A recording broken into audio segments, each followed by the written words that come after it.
we need to make adjustments to the figures that are published by governments. Because if the government says the economy grew at 2 to 3% per annum, okay, but if you adjust economic growth for the true price increases within the system, not the CPI figures that are compiled by government agencies that understate the rate of inflation. So if you adjust this by the true rate of inflation, probably there was no growth, or actually, for most people, negative growth, because the price increases exceeded the salary increases. Number two, I looked the other day at the debt level in America in 1980, because I started to work in 1970 on Wall Street. And as you know, by 1980, 81, government bonds started to rally because during the 70s interest rates had gone up, and the rally in bonds then created a rally in stocks beginning in August 1982. So we have a major turning point from poorly performing financial assets throughout the 70s to improved financial performance going forward from 1982 onwards with stocks and 81 for bonds. Now, federal debt level was less than $1 trillion in 1980. Now we are at 36 trillion. So you understand when you say the economy grew by, say, 3% and government debt grows by 5% or 3%, then the growth that you are saying is not truly kind of artificial growth that is due to increased government borrowings. And this increased government borrowings will over time lead to increased interest payments on the government debt. And then the budget cannot anymore be balanced because most of the expenditures become interest payments on the government debt, and there is less money for other things and so forth. So you understand, I think that when people look at GDP, they have to be very careful and analyze what caused growth. Was it just price increases or government debt increases or credit in general, private credit growth and so forth? And in my opinion, there maybe have been nominal growth of 2 to 3%, but in real terms, 70% of US households are worse off than a few years ago. They haven't recovered to the 2018 level or earlier levels. This is what I think that the economy, and I see that myself, because A, I'm an economist and a social observer, but two, I'm a wealthy investor. So as a wealthy investor, I pray that the Fed will continue to print money and that as a result of this money printing, asset prices stay high or move higher. But as a social observer, I can tell you that in a population, whether it's in Asia or in the US or Europe, the majority is not progressing at all, because whatever wage gains they have, and these wage gains are not huge, they lose out on increased cost of living expenditures. And the Fed relies on the Bureau of Labor Statistics, and the Bureau of Labor Statistics publishes lies. According to the BLS, healthcare costs have been down over the last 3 years. I don't know any insurance company in the whole world that has lowered its premiums over the last 3 years, which is an indication of healthcare costs. Number two, most prices of pharmaceutical products are not going down but up. It may be true that some drugs that come off patents then decline in price, but by and large, send your children once or your parents to hospital, you will wake up how much a hospital costs. That I can assure you. So I question the statistics that the government publishes, as I question everything else governments do.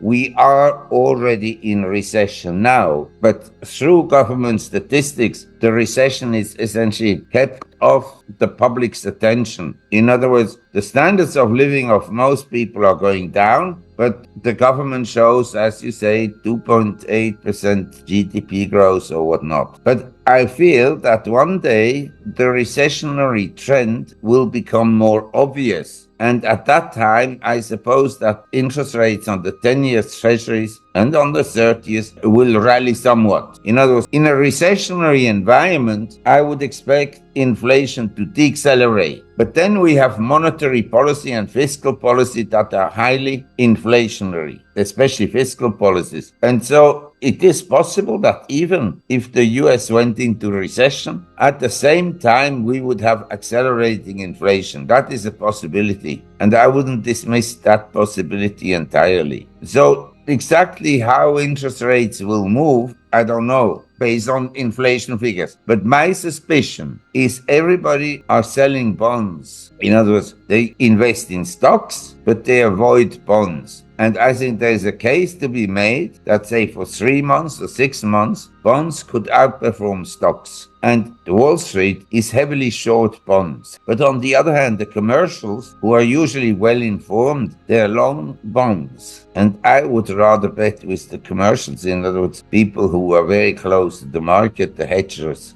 What is interesting is that over the last 6 months, the Fed cut short-term rates by 100 basis points. But bond yields have gone up 100 basis points. So it would indicate to me that whereas the Fed may control short-term rates, they've sort of lost control of long-term rates. I'm saying sort of, because obviously if they cut short-term rates to zero, I suppose that the bond market would rally somewhat, or they could introduce negative interest rates on short-term deposits. But to the anticipation of the dollar is grossly overpriced. But in a money printing environment, it's very difficult to have a view on fundamentals, because I wrote about this recently. The housing market basically in some areas in America is back to the level in 2018, 2019. But the housing ETF is up very substantially. So we're dealing with, in a money printing environment, with essentially a money economy and at the same time the real economy. That what is going on between people when they transact, they buy and sell the house, or they rent something, or they sell something at Home Depot, or buy something at Home Depot. That is the real economy. But the artificial economy is driven largely from the money printing and the fiscal deficits. And these are two different things. So you have a mispricing and a misallocation of resources. But as I said, I think the economy is far weaker than what the government is publishing. There are many indicators. We can look at industrial production as an example, or we can look at the retail sales at department stores, and we can look at the announcements of, say, retail chains that cater to not very affluent people, say Dollar General and Dollar Tree and to some extent Walmart. If they tell you that the people are struggling even for daily necessities, we have to sort of believe that. They have no incentive to downplay their business. But if they themselves admit that people are struggling with maintaining their purchases of goods and that some are cutting back, not because they want to slim down, because they can't afford to buy these goods and provide them with services.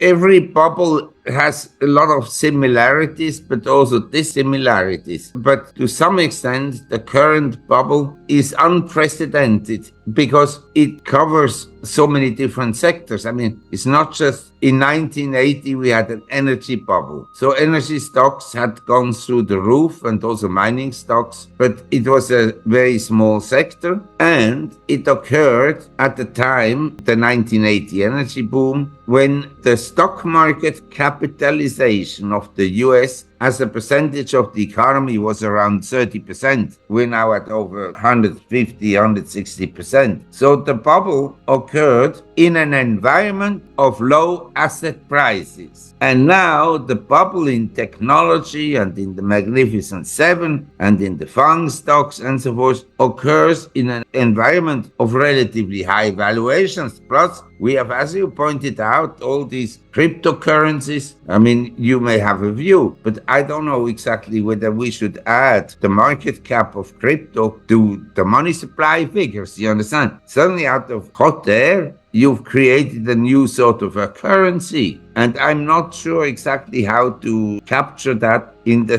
general statistics, but everything seems to be in a bubble. No, it's not just the US stocks. Now, I can see that some stocks are not in a bubble, like Hong Kong property stocks. They've been going down for the last 5 years, or some stocks in the emerging markets, they've been going down for a long time, so they're not in a bubble. By definition, a bubble creates undervaluation in other sectors, but the undervaluation in other sectors today is not as pronounced as it was in year 2000 and in year 1980, not as extreme. So it is possible that some sectors in the US will badly deflate. I mean, you mentioned NVIDIA and Tesla. Tesla and NVIDIA are the most widely held stocks in individual portfolios in America. Now, one thing that strikes me is there is a lot of uncertainty about the future earnings, and two, the valuations are sky high. This nobody can deny. High valuations and uncertainty about the real value in future, in my opinion, is not a recipe for guaranteed success in the ownership of these assets. Probably quite the opposite.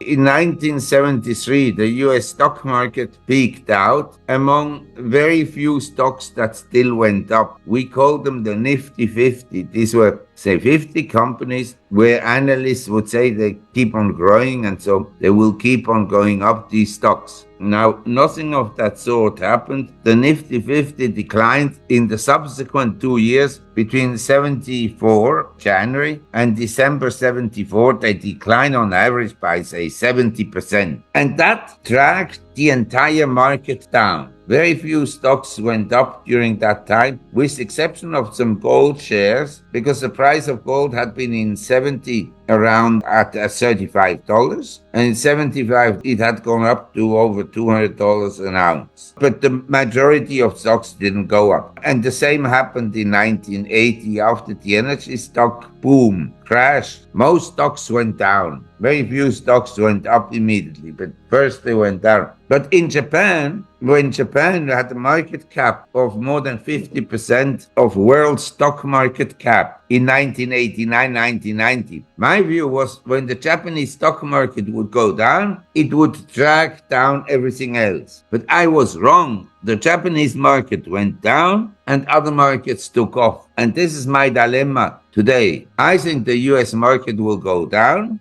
and is not a little overvalued, but massively overvalued because the dollar is also overvalued. But the big question is, can emerging markets, can Europe go up when the US stock market, driven by the Magnificent Seven and the New York FANG stocks, when they go down? Can the other markets go up? I think they can, but it's not sure. If I was convinced that other stock markets, that the money would flow out of the Magnificent Seven, NVIDIA, Tesla, and so forth, into other markets, I would be more heavily invested in equities in emerging markets and in Europe. But I have my reservations about this. It could be that we have a general asset deflation where all prices of goods and services decline for a while.